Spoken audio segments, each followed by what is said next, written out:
Chers amis, bonjour. Voilà, je me retrouve toujours à l'Organisation de coopération et de développement économique, ici à Paris 16e.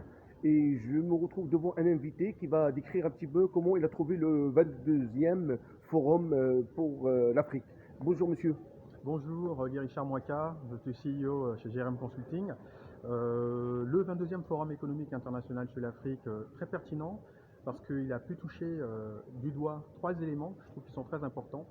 Des projets qui sont très importants pour l'Afrique, qui touchent aussi bien le CSR que la transition écologique, que la protection de la planète. Une autre problématique et une difficulté, c'est que ces projets ne trouvent suffisamment pas de financement pour être mis en place. Par contre, il existe bien entendu des budgets qui sont mis en place pour pouvoir accompagner ces projets. La difficulté que ces projets peuvent avoir, c'est qu'en fait, elles ne sont pas suffisamment bien staffées pour pouvoir prétendre à avoir donc ces financements-là. Pourtant, ce sont de très bonnes idées, des idées brillantes. Et donc, l'idée qu'on a pu partager aujourd'hui, c'était surtout de se dire qu'il faut investir sur la préparation des projets, parce que c'est très important. Ensuite, aller chercher les fonds, et ces fonds-là, qui soient aussi bien privés que d'État, parce que l'État ne peut pas faire tout. Et il faut aller chercher des capitaux privés qui existent, qui sont là. Il y a de l'argent en Afrique pour développer, comment dirais-je, pour innover. Et par contre, il faut que ces projets soient bankable. Comment est-ce qu'ils peuvent être bankable? Donc c'est de l'accompagnement pour que ces projets soient structurés. Donc on a vu l'intervention qui a été faite par Africa 50 pour présenter comment est-ce qu'ils accompagnent les créateurs de projets, comment est-ce qu'ils les aident à trouver des financements. Et aussi une autre information qui était très importante, je pense que c'était très bien de le dire, c'était que finalement la notion de risque, en fait, telle qu'on la voit en Europe, c'est pas la même qu'elle existe en Afrique. Donc c'est d'autres codes, c'est une autre culture, et C'est que pas la même trame c'est quoi. pas la même trame. Et il faut la lire différemment. Et on est en Afrique des pays où il y a très peu de casse, très peu de défauts en termes de financement, en termes de crédit. Et donc il faut favoriser l'investissement, il faut accompagner, il faut laisser la notion de risque à ceux qui savent faire, mais il faut surtout accompagner les projets, les cadrer, et une fois qu'ils sont bien cadrés, qu'ils sont bien financés, la notion de risque, en fait, elle existe, mais elle sera prise en compte par les acteurs dont c'est le métier. Et donc l'État et les privés doivent investir, eux c'est leur rôle, et laisser du coup aux porteurs de projets et aux accompagnants de projets de coordonner tous ces éléments. Merci pour ce témoignage qui est vraiment riche et une mine d'informations pour ceux qui s'intéressent à ce sujet-là. Alors, il faut reconnaître que la France, il s'intéresse beaucoup à l'Afrique, les Oui, différents pays d'Afrique, oui, sa matière première. oui. Et comment vous trouvez la position du Maroc aujourd'hui par rapport à la France? Est-ce que les deux pays sont à égalité ou bien le Maroc, il a tout pris? Alors, est-ce que les deux pays sont à égalité? Déjà, j'aimerais dire que deux nations, quoi qu'il arrive, elles sont à égalité.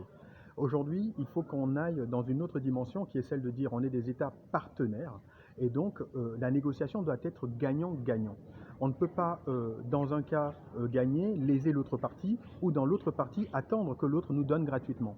Donc ces idées que nous avions avant où la France peut venir investir et nous après on peut demander qu'on éponge des dettes, qu'on éponge des crédits, ça c'est fini, c'est un monde révolu.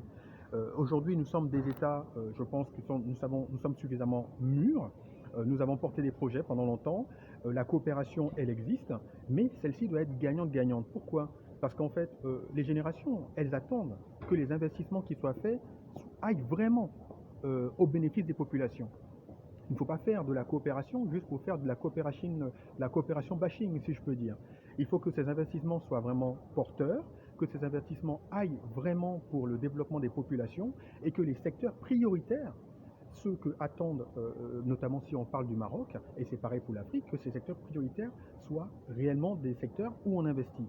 Et il y a un autre élément, c'est que nous sommes dans un monde où aujourd'hui on sait combien coûte tout, on sait quels sont les éléments de négociation et on doit être transparent dans la Il y a négociation. toujours la traçabilité Exactement. qui est là. Il y a une traçabilité qui On peut existe. pas, non, on peut rien trafiquer là. On ne peut pas trafiquer et il ne faut pas trafiquer parce qu'en fait, quand les États, eux, ne sont pas transparents, ça se retranscrit dans la corruption qui vient après. Donc il faut que l'État soit transparent dans la négociation, il faut que la négociation se fasse sans clause cachée et qu'on négocie d'égal à égal. Donc en tout cas, c'est ce qui est demandé par les États émergents, parce que quoi qu'il arrive, les matières premières sont en Afrique, les matières premières sont au Maroc. Donc celui qui doit être en position de force, c'est celui appartient à la matière première et pas celui qui vient l'acheter. Donc, il y a deux jeux de négociation, mais cette négociation doit être gagnant-gagnant. Eh ben, merci infiniment. Alors, si je comprends bien, est-ce que vous êtes né en France, vous avez grandi en France, ou bien vous avez intégré la République française pour faire vos études et après vous vous êtes installé? Est-ce que vous vous donnez un petit Mon petit récapitulatif parce pédigré. que vous êtes l'exemple d'une immigration réussie et Ben alors, je suis né au Sénégal, de parents congolais, donc déjà vous voyez, je suis né dans un pays qui n'était pas le mien, dont j'ai appris à connaître la culture, les codes, et dont je me réclame aussi, même si je n'ai pas la nationalité de ce pays-là. Je suis panafricain. Je suis arrivé en France après avoir vécu dans d'autres pays en Afrique de l'Ouest, parce que mon père travaille dans une compagnie aérienne, et je suis arrivé en France pour mes études. Donc, à en l'issue quelle année? en 2003. Et à l'issue de ces études, j'ai démarré ma vie professionnelle. Du coup, je suis un produit de l'Afrique, mais de la France également. Et j'essaie de rendre aussi à cette France ce qu'elle m'a donné, puisque je suis également engagé citoyennement et adjoint au maire dans ma commune de Gaillon. Donc, je suis un élu de la République. Quel département? Dans le 27. Ah oui, vers 27, Gisors. Oui, oui, voilà. je vois Donc, Char.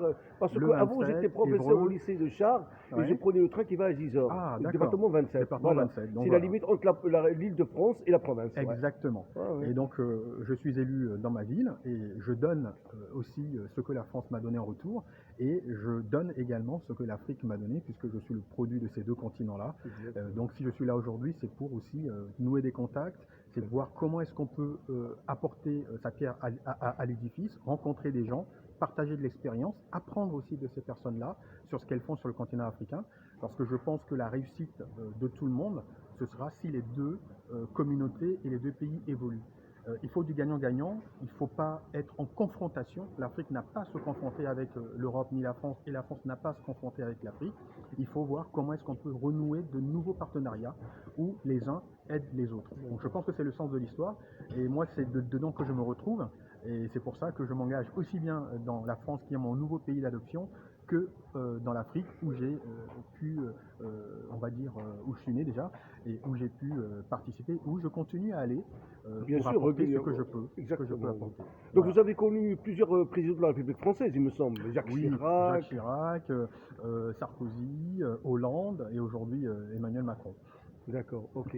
Eh ben, merci beaucoup, c'est très très gentil de votre part et je vous souhaite bon courage et bonne chance et un avenir prospère. C'est vrai qu'on parle souvent du développement durable et une fois j'ai mis beaucoup de temps pour trouver la bonne définition et c'était une phrase qu'une dame de la communauté européenne avait citée une fois à Bruxelles. C'était le développement de la situation actuelle sans priver les générations futures de leur propre développement. C'est une très bonne Voilà, il ne définition. faut pas gaspiller tout le pétrole qu'on a, Ouais. il faut laisser pour les générations futures. Ben, Voilà. je prends cette définition comme voilà, la fin du forum et je vous remercie également de m'avoir De rien, interviewé. de rien. Merci. Merci C'est moi. infiniment. Au revoir. Bonne Au journée. revoir.